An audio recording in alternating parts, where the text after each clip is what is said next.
Égoïsme. Il est d'un égoïsme féroce. Je crois vraiment que des personnes que j'ai pu rencontrer dans ma vie, tu es celle qui résume le mieux ce mot, égoïsme. Égoïsme, instabilité d'humeur, manque d'affectivité. 2024 a été créé différemment de toutes les autres années sur Terre, je pense. Aujourd'hui, on va parler d'égoïsme, et si tu as l'impression que la population devient massivement égoïste, tu as raison. On va voir aujourd'hui comment faire pour tester l'autre. Je vais te donner 3 phrases très simples à utiliser. Tu vas savoir en quelques secondes à qui tu as affaire.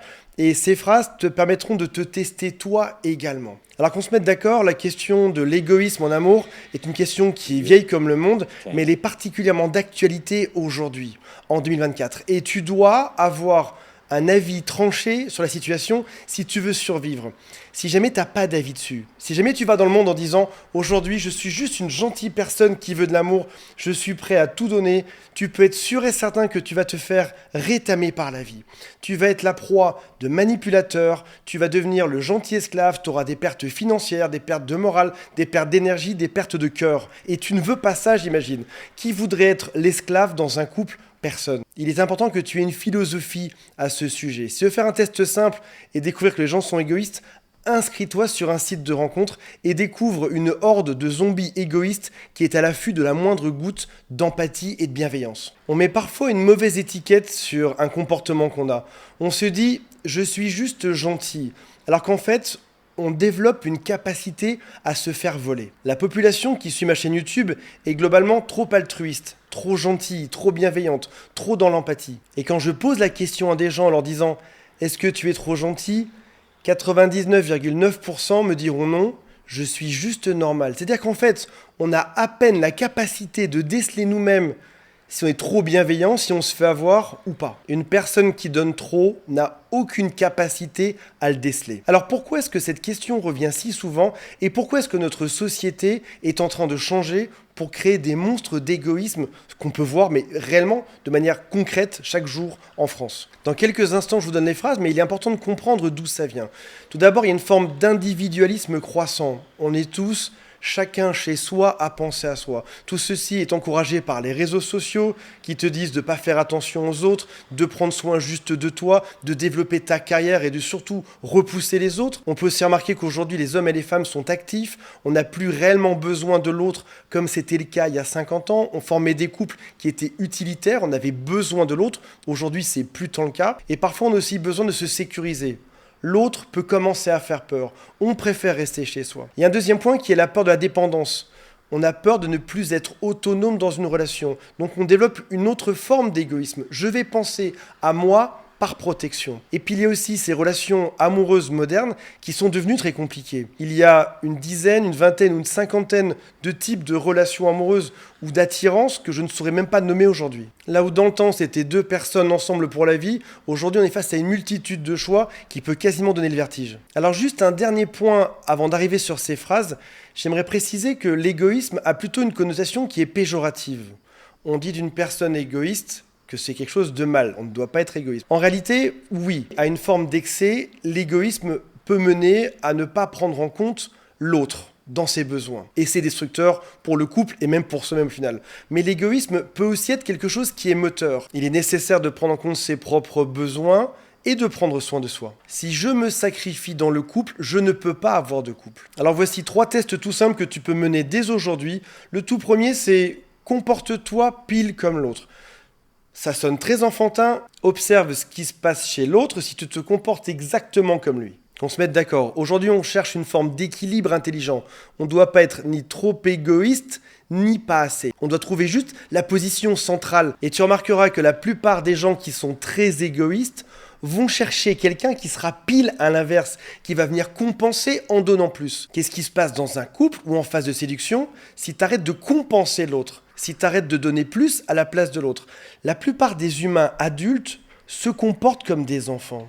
En gros, c'est « je vais te tester pour savoir jusqu'où est-ce que je peux abuser de toi ». Et dans cette danse qui se joue à 2, l'autre a un rôle, mais tu as forcément pris le rôle opposé. Deuxième test qui s'appelle mettre un jeton dans le jukebox. Quand tu mets une pièce dans le jukebox, attends que l'autre en mette une également. Je paye 1, tu payeras 1 aussi. Je prends soin de toi, tu prendras soin de moi également. Limite tes efforts, et donne 1 en attendant que l'autre donne 1 également. Le troisième test est d'apprendre à dire non. C'est un test qui se passe dans le temps. Chaque jour, tu peux t'entraîner à dire non quand tu ne souhaites pas quelque chose. On pourrait penser que c'est quelque chose d'extrêmement simple qui vient en un jour. C'est quelque chose qui nécessite de l'entraînement, qui nécessite même parfois qu'on sache dire non pour les toutes petites choses, pour que le jour où il y a une grosse chose à décider, on soit capable de dire ce fameux non. Quand tu mets en place ces 3 tests, observe l'autre. Que se passe-t-il ? Est-ce accepté que je me comporte comme toi ? Est-ce qu'il est accepté que quand je mets 1, tu mettes 1 aussi ? Est-ce qu'il est accepté que je dise non dans mon couple ? À tous ceux qui sont dépendants affectifs, à tous ceux qui ont toujours tout donné pour être aimés, le jour où tu mets ces règles en place, tu vas enfin retrouver l'équilibre. Tu risques de perdre peut-être quelques amis dans l'équation. Voilà mes amis, that is all. Ceux qui étaient là non pas pour tes qualités, mais juste pour ta capacité à donner et à tout accepter. Pour ceux qui veulent aller plus loin, je te propose 3 études que je trouve très intéressantes. La toute première explique que dans une relation, si on souhaite trouver le vrai amour, on a besoin d'avoir une forme d'équilibre dans la relation. Je vous donne un exemple très simple. Admettons que je sois fan de Madonna. J'ai des posters d'elle partout dans ma chambre, dans mon salon, j'ai des stickers sur mon frigo, dans ma voiture. Je l'aime, je mets des photos d'elle partout, mais elle ne sait pas qui je suis. Je ne suis pas dans une relation d'amour, je suis dans une relation de fan à mon idole. Si tu comprends cet exemple, tu vas comprendre la suite. Pour qu'une relation amoureuse fonctionne, il faut que les deux donnent dedans. Si jamais un seul des deux donne tout, on n'est pas dans une relation amoureuse. Lorsque la relation est équilibrée, lorsque l'attachement est sécurisant, on est en capacité à donner et à recevoir de l'amour. La deuxième étude explique qu'on peut être et altruiste et aussi égoïste. Ce ne sont pas 2 choses séparées, on peut chacun avoir en soi la même chose. Typiquement, une personne qui va trop écouter les autres, être trop altruiste, peut aussi avoir une forme de motivation égoïste. C'est parce que j'ai peur d'être abandonné que je vais tout donner à l'autre. Et encore une fois, ce qu'on cherche aujourd'hui, c'est arriver sur l'équilibre. La troisième étude explique qu'il faut avoir une part d'égoïsme et aussi avoir une part d'altruisme.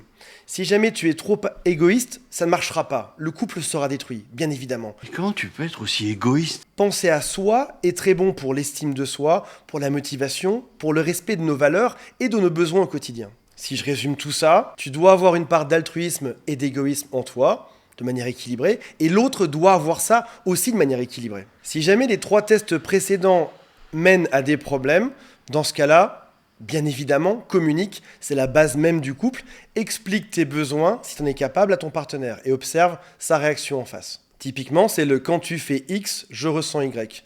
Quand tu te comportes comme ceci, je me sens triste. Est-ce que ton partenaire en face va vouloir que tu te sentes moins triste et prendre en compte tes sentiments, tes émotions, ou est-ce qu'il n'en a rien à faire que tu souffres ? On communique, on fait aussi toujours preuve d'empathie et de bienveillance, et on cherche toujours à comprendre l'autre. Voici quelques phrases pour aller plus loin que je te propose d'écrire sur une fiche, dans ton téléphone ou sur une feuille, pour y réfléchir.